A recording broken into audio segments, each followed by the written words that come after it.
জান্নাত ও জাহান্নামের বর্ণনা।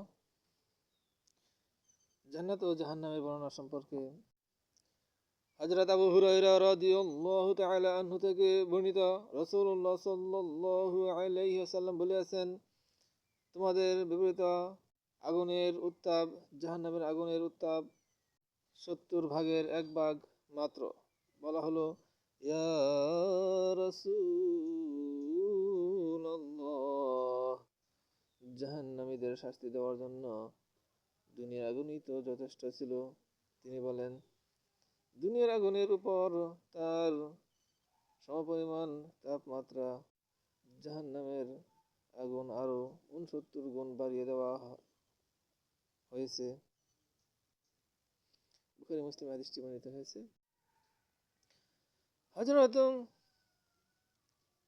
ইবনে মাসউদ রাদিয়াল্লাহু তাআলা আনহু বলেন, রাসূলুল্লাহ সাল্লাল্লাহু আলাইহি ওয়াসাল্লাম বলেছেন, কিয়ামতের দিন জাহান্নামকে এমন অবস্থায় উপস্থিত করা হবে যে তার 70টি লাগাম হবে এবং প্রতিটি লাগামের সাথে 70,000 ফেরেশতা থাকবে।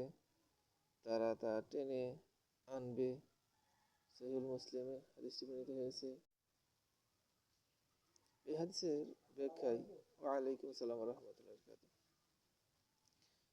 এই হাদিসের ব্যাখ্যায় আল্লাহ তাআলা জাহান্নামকে যেখানে তৈরি করেছেন সেখান হতে এনে জান্নাতে গমনের পথে রাখা হবে এবং তার উপরে বিছানো হবে পুলসিরাত।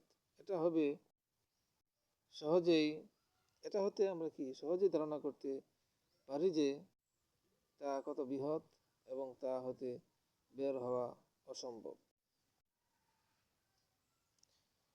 হযরত নুমান ইবনে বাশির রাদিয়াল্লাহু তাআলা আনহু বলেন, রাসূলুল্লাহ সাল্লাল্লাহু আলাইহি সাল্লাম বলেছেন, জাহান্নামীদের মধ্যে সর্বাপেক্ষা সহজতর শাস্তি ওই ব্যক্তির হবে যাকে আগুনের ফিতা সহ দুখানা জুতা পরানো হবে।